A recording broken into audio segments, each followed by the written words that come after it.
Hey, what's up? I just went on like a run thing or whatever, so I'm really effing tired. But I was like, you know what? I haven't made one of these in the car before, or in a hot second. So I was like, I should probably do it.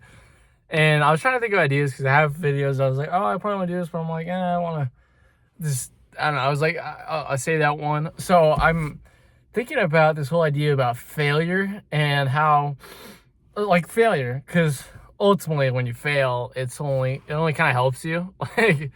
Like it's like when you're like in love with a girl or doing whatever, and you realize, oh shoot, this is not gonna end well, or I don't know, like you're kind of just doing stuff and you're like, I should probably not be doing this, but but you're likely gonna keep doing it until something stops you from doing it. Like it's like a lot of toxic relationships when it comes to family, friends, all and stuff. It's how a lot of them happen is they ultimately something has to happen, or it's just gonna drive you insane or go.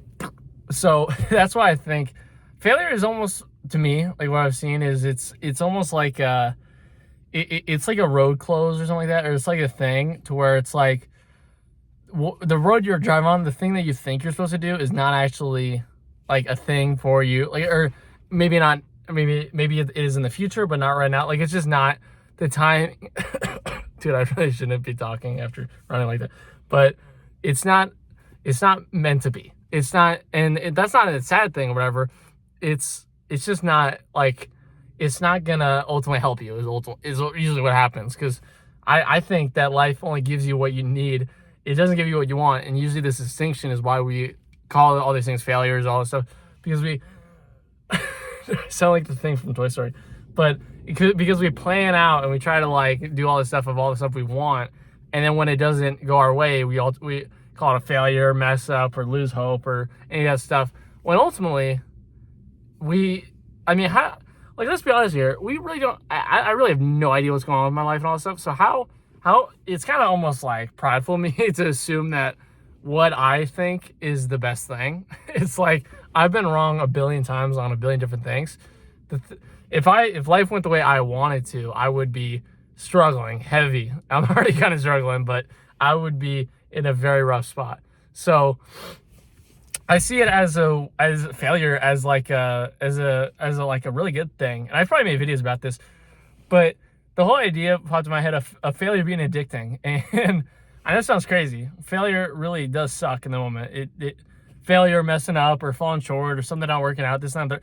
It happens all the time, but when it like really hits, that kind of stuff, it sucks. It's really not fun.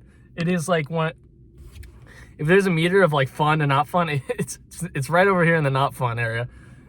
But what I've seen in the failure, and what I've experienced in my short little tenure of life, is that it only prompts you to do something better or to try something new. Oh, you fell down. Let me see if I can put you back up.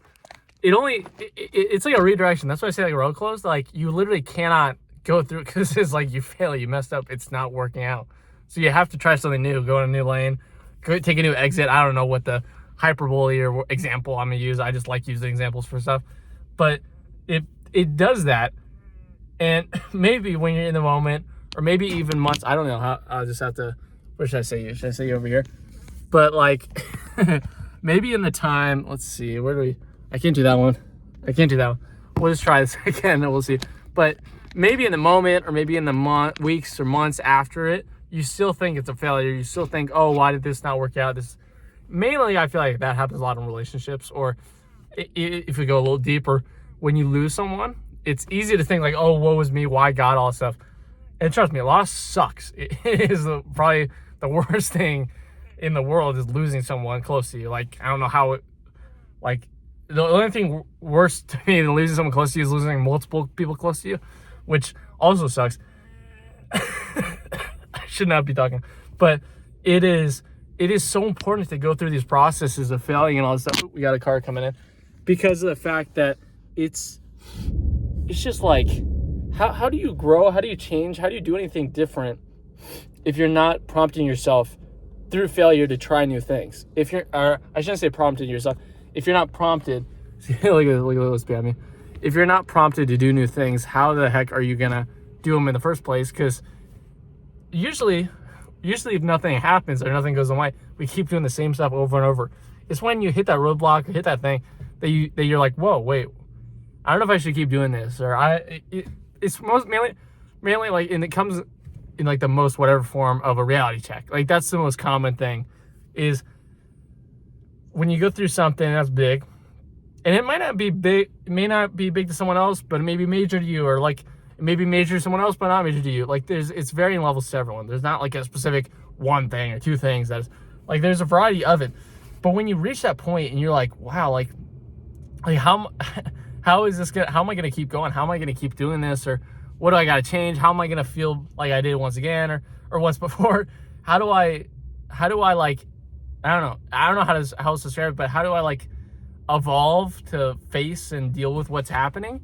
And when you do that and you go through the process, it's tough, but you ultimately grow and just become better. And it's addicting because, at least in my case, when you seeing myself where I was, seeing myself where I'm at now, I'm like super thankful for everything I've been through. So I'm like, why would I want the easy route, or why would I want all it to be predictable if I want to do the most I can with this life? Like if I want to ultimately do the most, then why do I want it? Do I want to get everything so easily and have comfort and all that stuff? Like whatever.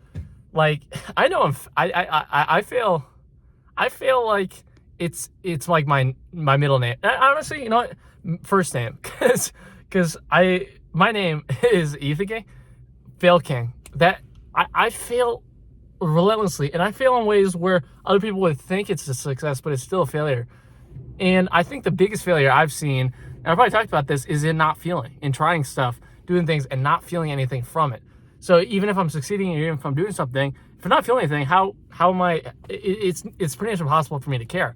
So I've seen that failure operate in that, and failure when it comes to jobs, or when it comes to school, or when it comes to definitely any type of thing to do with women. But I've experienced it like everywhere, in every aspect, and I can't help but love it. I can't help but be in love with the process of feeling like what I'm doing is tougher than I can handle, but then I go through it and do it. I'm like, wait, I can, because I'm believing in something greater. So it's not me just handling it. Like I'm believing and trusting and using that to do things.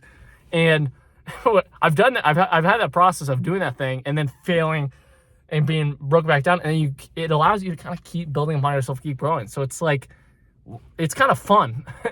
And I'm still nowhere even remotely emphasize the effing, close to any stuff I want to do. I'm still very much in a spot where I'm like Lolo, like Han Solo in pretty much every aspect, except my hair cut is decent, but it's so generic haircut. But I think it's a nice spot to be in, to fail and to not see it as a bad thing, because I'll fail a billion more times till I die. I don't know when I'm gonna die, but I'll die at one time. And I would never want to be scared of that. And I was scared of that for a large part of my life. So I don't want to be scared of that anymore. And if that puts me through periods where it's really tough, or where the future's unpredictable, or X, Y, and Z, then that's fine. I'll take that. And to anyone out there who's struggling, going through stuff, who's failing, who thinks, oh, the world is over, just be present and just go through the motions of life. Just live life, do and take those risks, do those things, be uncomfortable, and it will all work out. Maybe I talk to myself with this, but even when I feel like garbage, even in the times where I felt, there's been internal knowledge of that fact. So I've been perpetually in these situations where I could feel like whatever, do nothing, and sure, I'm swinging and missing a billion times, but at least I'm swinging, and that's why I'm happy. That's why I think failure is so important, and not being scared of it is so important, because it just almost like redirects you and allows you to kind of see what you really can be and can do, and what's ultimately the best for you. And it's not an easy process. It's not fun, but it's one of the most important processes in all of our lives. So don't be scared of it. Just try it out, and hey, just fail a little bit or maybe a lot bit, and see what happens. Well, hope you all enjoyed. Subscribe, like. I don't think anyone's actually here, but see you guys next time, and peace out. Good timing.